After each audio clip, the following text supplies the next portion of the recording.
Hello everyone, my name is Raghavendra Meena, my masters eight IIT Gandhinagar, department of chemistry. आज हम पढ़ने वाले हैं हाइब्रिडाइजेशन। हाइब्रिडाइजेशन क्या होता है और हाइब्रिडाइजेशन की जरूरत हमें क्यों पड़ी थी। अगर हम जनरल लाइफ या जनरल टर्म में देखें तो हाइब्रिड का मतलब होता है मिक्सिंग।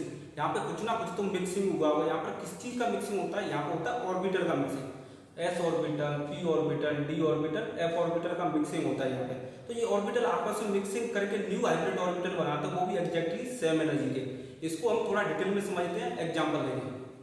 एग्जांपल लेते हैं हम मीथेन। मीथेन मीथेन का मॉलिक्यूलर फॉर्मूला होता है CH4।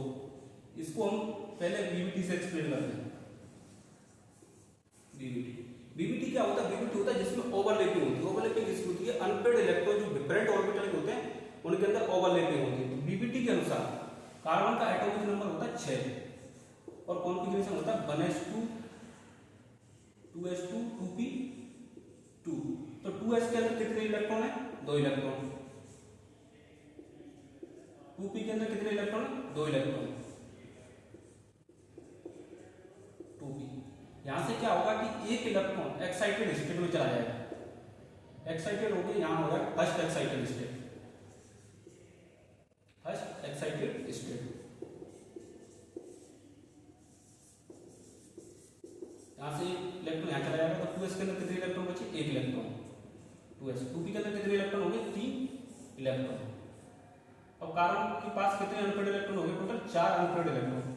तो हम यहां पे देखेंगे कि कार्बन हाइड्रोजन के साथ कितने बॉन्ड बनाए हुए? 4 बॉन्ड बनाए हुए। चारों सिंगल बॉन्डेड। सिंगल बॉन्डेड बनाए हुए तो हाइड्रोजन का एटॉमिक नंबर क्या होता है? 1। तो कॉन्फ़िगरेशन होता है 1s1।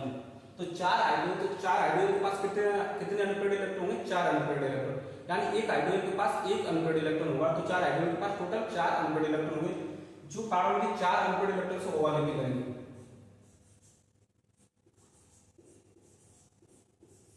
एक इलेक्ट्रॉन, एक इलेक्ट्रॉन, एक इलेक्ट्रॉन, हाइड्रोजन, हाइड्रोजन, 1s। इसको हमने पॉइंट क्यों लिखा है? बीबीटी कहता है कि जो पॉइंट स्पीड वाले होते हैं वही ओवरलैपिंग करते हैं। तो यहां पे ओवरलैपिंग करेंगे 2s 2p 4 बॉन्ड 4 ओवरलैपिंग करेंगे। ये ओवरलैपिंग करके 4 न्यू बॉन्ड की फॉर्मेशन करेंगे। 4 न्यू बॉन्ड कौन से होंगे? कार्बन का s, हाइड्रोजन का s, कार्बन का p, हाइड्रोजन का s, कार्बन का p, हाइड्रोजन का s, कार्बन का p और हाइड्रोजन का s। 4 न्यू बॉन्ड की फॉर्मेशन होगी। क्या है? 4 न्यू बॉन्ड बने हैं जो सेम है? नहीं, सेम नहीं। इनमें 3 बॉन्ड सेम है, 3sp ये वाले सेम है, एक ss का डिफरेंट है। तो ये 3 बॉन्ड सेम है, ये की bond energy bond length same होगी और इसकी बॉन्ड एनर्जी इसकी अलग होगा। तो क्या 4 बॉन्ड की bond energy bond length same नहीं? 4 बॉन्ड की bond energy bond length same नहीं है कि एक तो कार्बन का s और हाइड्रोजन का s, कार्बन का p, हाइड्रोजन का s, कार्बन का p, हाइड्रोजन का s, कार्बन का p और हाइड्रोजन का s ऑर्बिटल है। तो यानी 4 बॉन्ड की फॉर्मेशन हो रही है। तो 3 बॉन्ड सेम, 1 बॉन्ड डिफरेंट है। तो बीबीटी ये भी एक्सप्लेन नहीं कर पाया था कि 4 CH4 के अंदर 4 बॉन्ड बने हुए की bond energy bond length same होगी।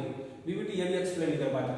और बीबीटी एक चीज और एक्सप्लेन नहीं कर पाया था कि बीबीटी कहता है कि जितने अनपेड इलेक्ट्रॉन होंगे उस बॉन्ड एटम की उतनी ही कोवैलेंस होगी। तो बीबीटी के अनुसार कार्बन की कोवैलेंस कितनी होनी चाहिए? 2 होनी चाहिए। लेकिन ये गलत है। हम जानते हैं कि कार्बन की कोवैलेंस होती है 4। इसको हम थोड़ा और अच्छे से एक्सप्लेन करते हैं हाइब्रिडाइजेशन से। हाइब्रिडाइजेशन में हम देखेंगे कि 2s के अंदर 2 इलेक्ट्रॉन और 2p के अंदर भी 2 इलेक्ट्रॉन है। यहां से 1 इलेक्ट्रॉन एक्साइटेड स्टेट में जाएगा, फर्स्ट एक्साइटेड स्टेट।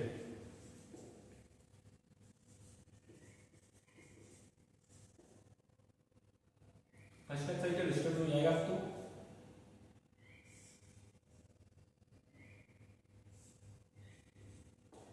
2s के अंदर 1 इलेक्ट्रॉन, 2p के अंदर भी 3 इलेक्ट्रॉन। अब हाइब्रिडाइजेशन क्या बोलता है कि जो एटॉमिक ऑर्बिटल होते हैं वो सेम एनर्जी या नियरली सेम एनर्जी के होते हैं और जो आपस में इंटरमिक्सिंग होकर न्यू हाइब्रिड ऑर्बिटल बनाते। न्यू हाइब्रिड ऑर्बिटल बनाएंगे वो भी एग्जैक्टली सेम एनर्जी के बनते हैं। जैसे कि हम देख सकते हैं 2s और 2p ये सेम एनर्जी के तो नहीं है, लेकिन ये एग्जैक्ट ये नियरली सेम एनर्जी होते हैं क्योंकि इनकी सेल्स सेम है, इसलिए इनकी नियरली सेम एनर्जी होगी। लेकिन 2p के अंदर एटॉमिक है, इनकी एनर्जी तो सेम है, लेकिन ये 2s2p की सेम नहीं है, इसलिए नियरली सेम है। ये आपस में इंटरमिक्सिंग होगी, न्यू हाइब्रिड ऑर्बिटल बनाएंगे। कार्बन s का एक 3p के, तो sp3 sp3 sp3 sp3 hybrid orbital,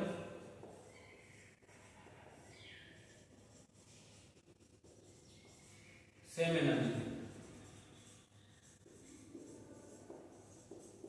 same energy बनेगी। अब ये कार्बन के कितने इलेक्ट्रॉन थे? 4, तो sp3 इसके 4 बने, तो हाइड्रोजन का कितना है? 1s, तो हाइड्रोजन के पास s इसके साथ ये ओवरलैपिंग करेंगे तो 4 न्यू बॉन्ड की फॉर्मेशन होगी। 4 न्यू बॉन्ड कौन कौन से बनेंगे?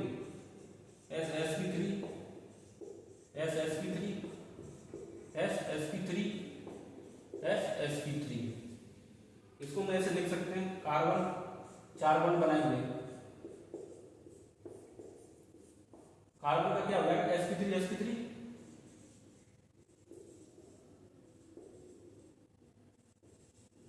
हाइड्रोजन का s चारों मिलकर 4 न्यू बॉन्ड बनाएंगे। तो कार्बन की जो बॉन्ड बने वो sp3 होंगे, हाइड्रोजन तो पहले से s में था, तो क्या यहाँ पे चारों बॉन्ड की bond energy bond length same होगी?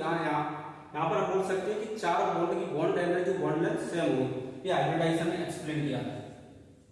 अब हम आगे देखेंगे कि जो हाइब्रिडाइजेशन जो CH4 होता है, इसका ज्योमेट्री क्या होता है? CH4 इसकी ज्योमेट्री होती है टेट्राहेड्रल। इसको और थोड़ा आगे एक्सप्लेन करेगा अच्छे से ज्योमेट्री वगैरह। तो कार्बन का sp3, हाइड्रोजन का s, और ये ज्योमेट्री इस टाइप से बनती है कि इनके अंदर मिनिमम से मिनिमम रिपल्सन होना चाहिए। जितना मिनिमम रिपल्सन होगा वो ज्योमेट्री उतनी ही स्टेबल बनती है। अब हम थोड़ा देखते हैं हाइब्रिड ऑर्बिटल क्या होते हैं, हाइब्रिड ऑर्बिटल की शेप क्या होती है।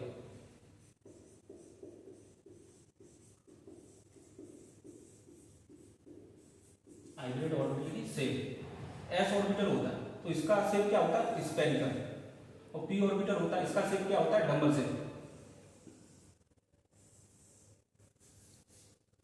Double shape. तो ये आपस में इंटरमिक्सिंग होके न्यू हाइब्रिड ऑर्बिटल बना लेगा कुछ इस टाइप से। ये होता है, अगर ऐसा आपको दिख जाए तो वहां पे हाइब्रिडाइजेशन होता ही होता है।